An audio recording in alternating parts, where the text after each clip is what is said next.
What's up, guys, and welcome to today's episode of Cognition Ignition with C-Class. Today I am going to be showing you guys how I use the MBTI as a tool for navigating different areas of my life and how you guys can use it to navigate different areas of your life. I'm going to share with you 4 different ways that they are used basically, and I will share with you more advanced ways that aren't so mainstream uses of the MBTI. Really, I'm working off of Carl Jung's work of the cognitive functions when I talk about more of the advanced ways. The MBTI is mainly used for personal development and navigating your social situations. So, the first way that I used the MBTI was the original way I used it when I first took the test, and that's really just self-awareness and personal development. It's pretty much where everybody needs to start with the MBTI. You really need to understand how the system works for you before you can go and understand how it works for other people.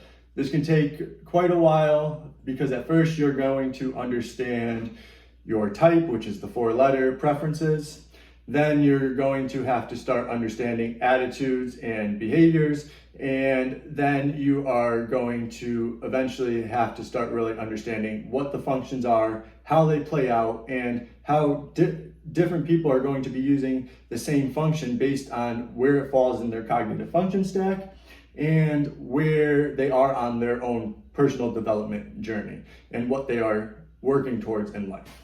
So that's the first basic way. And everything after that is going to just continue progressing. You should always come back to this first basic way of using it for self-awareness and personal development. It's the main purpose of the MBTI, and anything past that requires more research and more understanding of the system itself.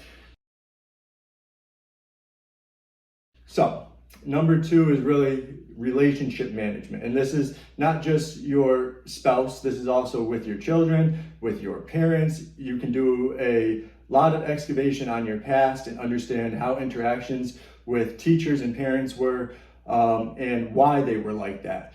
A lot of times you can learn to communicate better with people who you weren't able to communicate with as well in the past. And if you say in your personal relationship with your spouse, you have some differences that weren't seen early in the relationship, you can start understanding why you didn't notice them and how you can start working through them without actually just ending the relationship. Because I think a lot of people do that quickly when a lot of it is just miscommunication, that with tools like this, you can learn to communicate a lot better. The third way is my favorite way of using it, and it's probably for me the hardest. I would say this is probably one thing I've been working on the most, and it's really team building. And for me, I've always wanted a team of people who were interested in the same thing as me.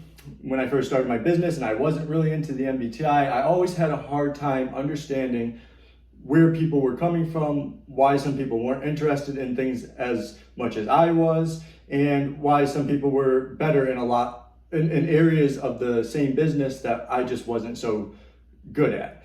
And then when I learned about the MBTI, I started realizing that there were some people that weren't as excited to be moving from place to place as quickly or exploring a bunch of different ideas as quickly. They wanted to really understand what they were supposed to be doing on a daily basis. They wanted it to be consistent, things like that. I realized that some people don't like to tell management or don't like to be in management positions and tell people what they should be doing. Some people would rather be told what to be done.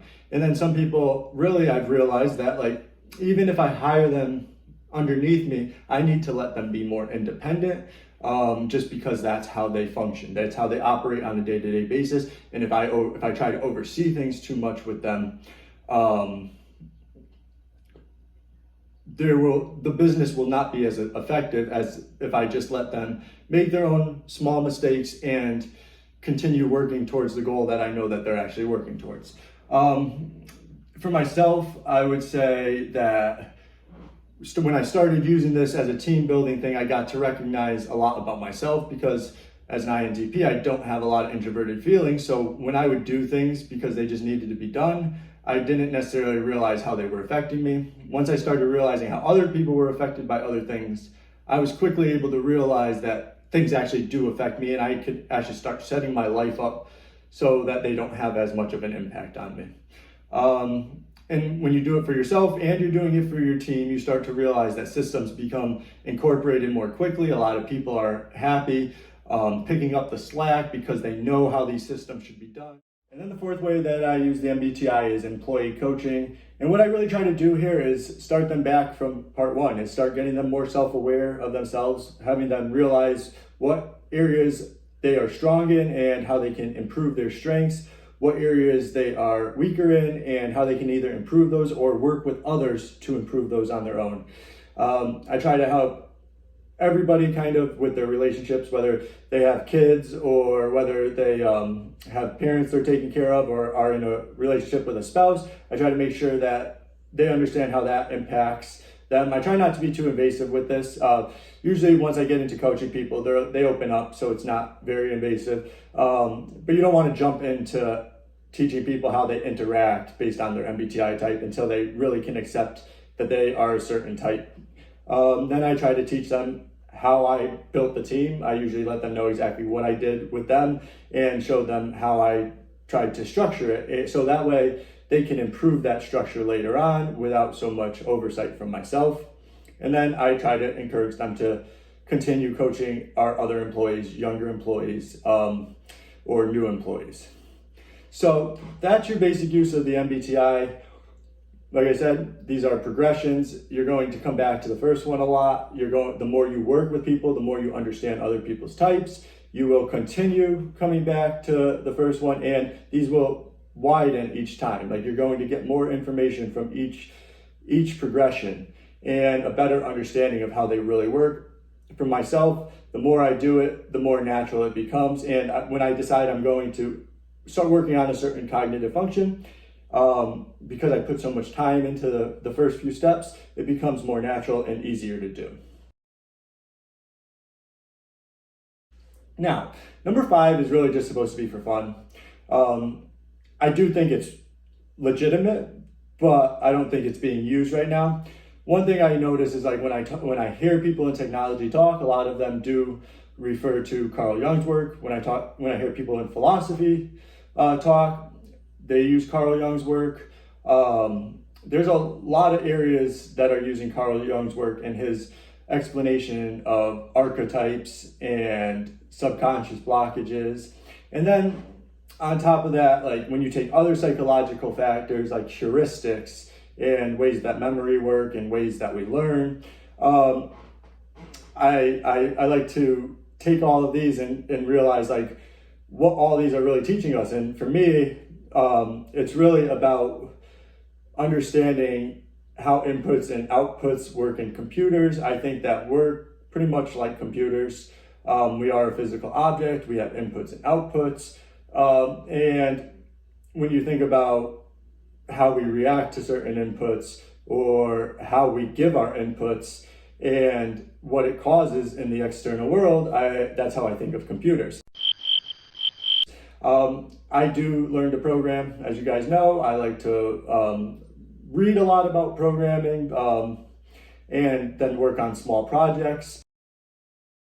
And when I learned about the MBTI, I was like, wow, they're teaching cognitive functions. If we could teach a computer about cognitive functions, then maybe the computer could operate like a brain. And then when you start getting more into, like, the hardware of the computer, and you start realizing certain things are for memory, certain things are to drive certain processes, it really starts creating that image of how Carl Jung's work relates to computer science and technology. I don't think it's huge in the industry, but I'm always going to keep that in the back of my mind as I'm working towards some of my goals in computer programming and with technology. So I just wanted to share that that's one more advanced way, not mainstream, not even really recognized by a lot of people. But if you can scan somebody's brain with an fMRI machine and realize how it's functioning, then you should be able to take those functions and incorporate them into a computer somehow. It's not easy, obviously, but I think it can be done. anyways, I just wanted to share with you one of my weird insights on the MBTI. I hope you guys liked this episode. If you did, don't forget to subscribe, like this video, leave me a comment, and I will catch you on the next episode of Cognition Ignition with C-Class. Thanks for watching.